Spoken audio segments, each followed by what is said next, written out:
ಇದು ಹೆಣ್ಣು ನನಗೆ ಡಾಕ್ಟ್ರುಗಳು ಇಂಜಿನಿಯರ್ಗಳು ಒಪ್ತಿರ್ತಾರೆ, ಏನಕ್ಕಂದರೆ ಅಷ್ಟು ಸ್ಮಾರ್ಟ್ ಆಗಿರ್ತೀನಿ. ಡಾಕ್ ಸತೀಶ್ ಅಣ್ಣ ತುಂಬ ಕಡೆ ಹೇಳ್ಕೊಂಡು ಬರ್ತಿದ್ದಾರೆ, ಯಾರು ನೋಡೋಕೆ ಅಮೀರ್ ಖಾನ್ ಥರ ಇದ್ದಾರಂತೆ. ಕಾಲೇಜ್ ಲೈಫಲ್ಲಂತೂ ಅಮೀರ್ ಖಾನ್ ಅಂತಲೇ ಕರೆಯೋರು. ಇಡೀ ಕಾಲೇಜ್ಗೆ ಫಿಗರ್ ಅನ್ನೋರು, ಸ್ಕೂಲ್ಗೂ ಫಿಗರ್ ಅನ್ನೋರು, 8ನೇ ಕ್ಲಾಸಿಂದನೇ ಫಿಗರ್ ಅನ್ನೋರು. ಅಂದರೆ ನನ್ನ ಮಗನ ನೋಡಿದ್ರೆ ಇನ್ನೇನು ಹೇಳ್ತಿರೋ. ಅಣ್ಣ ಪುಂಗು ಅಂದರೆ ಲಾಲ್ ಬಾಗಿ ನಂದು ಅನ್ಬಾರ್ದು. ಇಲ್ಲೊಂದು ಸಮಸ್ಯೆ ಖಂಡಿತ ಇದೆ. ಅವ್ನು ಇಂಡಿಯಾಗೆ ನಂಬರ್ 2 ಹೀರೋ ಮಾಡೇ ಮಾಡ್ತೀನಿ ನನ್ನ ಮಗನ. ಇಂಡಿಯಾಗೆ, ಕರ್ನಾಟಕಕ್ಕೆ, ತಮಿಳ್ನಾಡು, ಆಂಧ್ರಾಗಲ್ಲ, ಆಲ್ ಓವರ್ ಇಂಡಿಯಾಗೆ ಸೂಪರ್ ಸ್ಟಾರ್ ಮಾಡೇ ಮಾಡ್ತೀನಿ. ನಂಬರ್ 2 ಸೂಪರ್ ಸ್ಟಾರ್ ಅವನ್ನ. ಆ ಲೆವೆಲ್ಗಿದೆ ನನ್ನ ಮಗ.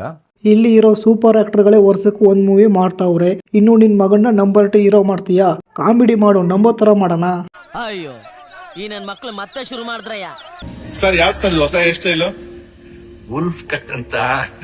ಉಲ್ಫ್ ನಾಯಿ ತಗೊಂಡಿದ್ನಲ್ಲ, ಅದಕ್ಕೆ ಇವಾಗ ಅದೇ ತರ ಉಲ್ಫ್ ಕಟ್ ಅಂತ ಇದೆ ಹೆಸರು. ಬಾಯ್ಲರ್ ಕೋಳಿನ ಬಿಸಿನೀರಲ್ಲಿ ಮುಳುಗಿಸಿ ತೆಗೆದಂಗಿದ್ಯಾ?